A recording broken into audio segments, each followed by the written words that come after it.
Ce plateau. Bonsoir Isabelle. Bonsoir Eric. Bonsoir à tous. Plus de suspense que jamais. Allez nous le faire vivre, ce suspense. Jour de rugby.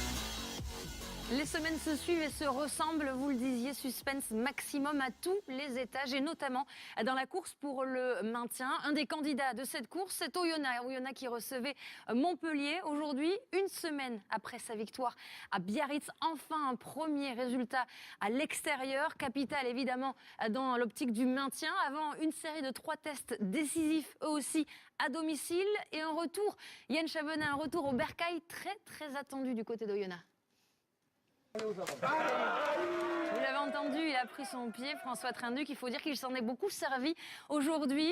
On l'a rarement vu en tant que buteur principal. Il a assuré la quasi-totalité des points de son équipe. Alors, un nouveau statut peut-être pour l'ouvreur international. Question posée par Jean-Baptiste Esculier.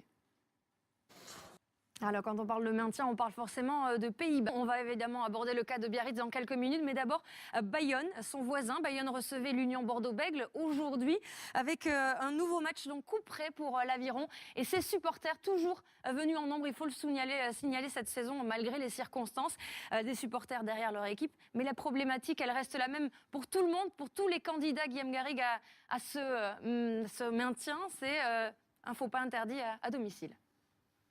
Jean-Baptiste Poux, évidemment, le pilier bordelais, ancien pilier toulousain, grand habitué des phases finales. Et T2. Et oui, l'ombre de la Pro D2 planait plus que jamais sur le Pays Basque, je vous le disais, et surtout sur Biarritz en déplacement ce soir à Perpignan. Et vous le disiez, un mauvais résultat, évidemment, pourrait marquer cette date d'une pierre noire. Alors, on le disait avant ce match, une défaite de Biarritz et c'est officiel. Biarritz évoluera bien en Pro D2 la saison prochaine. On s'y attendait évidemment. Le BO qui est dans la zone rouge depuis la 3e journée de ce top 14. Oui, mais ça y est, c'est officiel. Est-ce que du coup, ça a marqué les esprits du Biarritz Olympique ? À Perpignan, donc le vainqueur en tout cas dans cette course de cette journée. Alors on parlait de suspense à tous les étages, il y en a évidemment également pour le top 6 avec, vous le disiez, 10 clubs qui peuvent encore y prétendre. Ça a commencé hier soir avec ce très beau Clermont-Toulon. C'est le premier face au deuxième. C'est également le remake, on s'en souvient, de la grande finale. Très peur les Clermontois hier soir. Et on rappelle en marge de Tassi, vous l'avez vu hier soir Isabelle, vous étiez à Clermont, pas de réaction. Pas de réaction à la fin du match. Il faut dire que les Toulonnais sont repartis très vite prendre un avion pour rentrer à Toulon. Il a quand même discuté, on le voit sur ces images, avec les supporters avant le match. Pas de réaction non plus du président Mourad Boudjelal qui n'était pas sur place à Clermont, mais il a laissé entendre, le président, qu'il n'en resterait pas là. Il pourrait poser un recours auprès du CNOSF. Petite phrase. Toulon et Clermont, on le disait, 10 clubs peuvent encore prétendre au top 6, c'est du jamais vu. Et notamment des petits nouveaux, des surprises. C'est le cas de Brive qui se déplaçait à Castres aujourd'hui. Alors on va faire un point classement parce que Brive, le promu, n'est finalement qu'à 4 points du champion de France et donc de la 6e place, à 1 point seulement du Racing Métro avant cette journée. Brive qui pouvait donc espérer peut-être mieux, en tout cas un classement inespéré, c'est vrai, en début de saison. Est-ce qu'ils espéraient mieux justement les brivistes, Philippe Groussard? Voilà, victoire de Castres, Brive battu, mais les brivistes ont toujours une carte à jouer pour semer la pagaille au moins. Dans la lutte pour le top 6, ça sera peut-être le cas déjà vendredi soir face au leader, réception du leader à Brive. Brive-Clermont, ce sera sur Canal+. Regardez, sur Canal+. Justement pour cette lutte finale pour les barrages, également concerné le Racing Métro, avec un déplacement périlleux pour les Franciliens à Grenoble, au Stade des Alpes aujourd'hui, où l'on retrouve d'ailleurs nos envoyés spéciaux, François Trio, Fabien Pelouse. On en profite, petite parenthèse, pour féliciter le manager de l'équipe de France des moins de 20 ans, vainqueur du tournoi Destination, Grand Chelem, s'il vous plaît. Bravo. Le sourire, on sans doute que vous avez rejoint François pour commenter ce match. Un match peut-être déjà décisif pour le Racing Métro, François.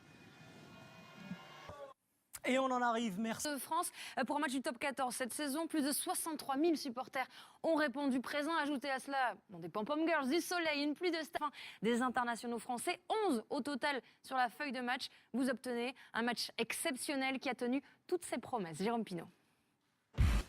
On a vu beaucoup d'essais, un match exceptionnel, des blessés aussi du côté parisien et surtout du côté toulousain. C'est Luc McAllister qui a sorti très tôt après un quart d'heure, touché au dos. Il est vraisemblablement forfait pour le déplacement à Toulon. C'est son manager Guy Novès qui l'a annoncé. Jour de foot, saison 1. Derby, Stade Français Racing Métro à 15h samedi dans Samedi Sport. Et puis à 20h45 également, le gros choc Toulon face à Toulouse. Là, ce soir, nous vous retrouvons Isabelle. Mercredi soir, la séance rugby. Et dans l'immédiat, c'est jour de foot. Journée, Brive qui pouvait donc espérer peut-être mieux, en tout cas un classement inespéré, c'est vrai, en début de saison. Est-ce qu'ils espéraient mieux justement les brivistes, Philippe Groussard? Voilà, victoire de Castres, Brive battu, mais les brivistes ont toujours une carte à jouer pour semer la pagaille au moins. Dans la lutte pour le top 6, ça sera peut-être le cas déjà vendredi soir face au leader, réception du leader à Brive. Brive-Clermont, ce sera sur Canal+. Regardez, sur Canal+. Justement pour cette lutte finale pour les barrages, également concerné le Racing Métro, avec un déplacement périlleux pour les Franciliens à Grenoble, au Stade des Alpes aujourd'hui, où l'on retrouve d'ailleurs nos envoyés spéciaux, François Triot, Fabien Pelouse. On en profite, petite parenthèse, pour féliciter le manager de l'équipe de France des moins de 20 ans, vainqueur du tournoi Destination, Grand Chelem s'il vous plaît. Un nouveau statut peut-être pour l'ouvreur international, question posée par Jean-Baptiste Esculier. Alors, quand on parle de maintien, on parle forcément de Pays-Bas. On va évidemment aborder le cas de Biarritz dans quelques minutes, mais d'abord Bayonne, son voisin. Bayonne recevait l'Union Bordeaux-Bègles aujourd'hui avec un nouveau match, donc coup près pour l'Aviron et ses supporters toujours venus en nombre. Il faut le signaler cette saison malgré les circonstances, des supporters derrière leur équipe. Mais la problématique, elle reste la même pour tout le monde, pour tous les candidats, Guillaume Garrigue, à ce maintien. C'est un faux pas interdit à domicile. Jean-Baptiste Poux, évidemment, le pilier bordelais, ancien pilier toulousain, grand habitué des phases finales. Et T2. Et oui, l'ombre de la Pro D2 planait plus que jamais sur le Pays Basque, je vous le disais, et surtout sur Biarritz en déplacement ce soir à Perpignan. Et vous le disiez, un mauvais résultat, évidemment, pourrait marquer cette date d'une pierre noire. Alors, on le disait avant ce match, une défaite de Biarritz et c'est officiel. Biarritz évoluera bien en Pro D2 la saison prochaine. On s'y attendait évidemment. Le BO qui est dans la zone rouge depuis la 3e journée de ce top 14. Oui, mais ça y est, c'est officiel. Est-ce que du coup, ça a marqué les esprits du Biarritz Olympique?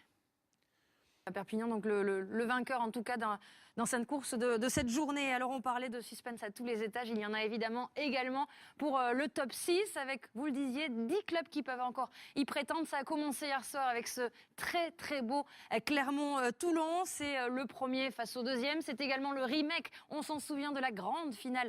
Très très peur les Clermontois hier soir. Et on rappelle en marge de Tassi, vous l'avez vu hier soir Isabelle, vous étiez à Clermont, pas de réaction. Pas de réaction à la fin du match. Il faut dire que les Toulonnais sont repartis très très vite prendre un avion pour rentrer à Toulon. Il a quand même discuté, on le voit sur ces images, avec les supporters avant le match. Pas de réaction non plus du président Mourad Boudjelal qui n'était pas sur place à Clermont, mais il a laissé entendre, le président, qu'il n'en resterait pas là. Il pourrait poser un recours auprès du CNOSF. Petite phrase. Toulon et Clermont, on le disait, 10 clubs peuvent encore prétendre au top 6, c'est du jamais vu. Et notamment des petits nouveaux, des surprises. C'est le cas de Brive qui se déplaçait à Castres aujourd'hui. Alors on va faire un point classement parce que Brive, le promu, n'est finalement qu'à 4 points du champion de France et donc de la 6e place, à 1 point seulement du Racing Métro avant ce plateau. Bonsoir Isabelle. Bonsoir Eric. Bonsoir à tous. Plus de suspense que jamais. Allez nous le faire vivre, ce suspense. Jour de rugby. Les semaines se suivent et se ressemblent, vous le disiez, suspense maximum à tous les étages et notamment dans la course pour le maintien. Un des candidats de cette course, c'est Oyonnax. Oyonnax qui recevait Montpellier aujourd'hui, une semaine après sa victoire à Biarritz. Enfin, un premier résultat à l'extérieur, capital évidemment dans l'optique du maintien, avant une série de 3 tests décisifs, eux aussi à domicile et un retour, Yann Chavenet, un retour au bercail très très attendu du côté d'Oyonnax. Vous l'avez entendu, il a pris son pied, François Trinduc. Il faut dire qu'il s'en est beaucoup servi aujourd'hui. On l'a rarement vu en tant que buteur principal. Il a assuré la quasi-totalité des points de son équipe. Alors,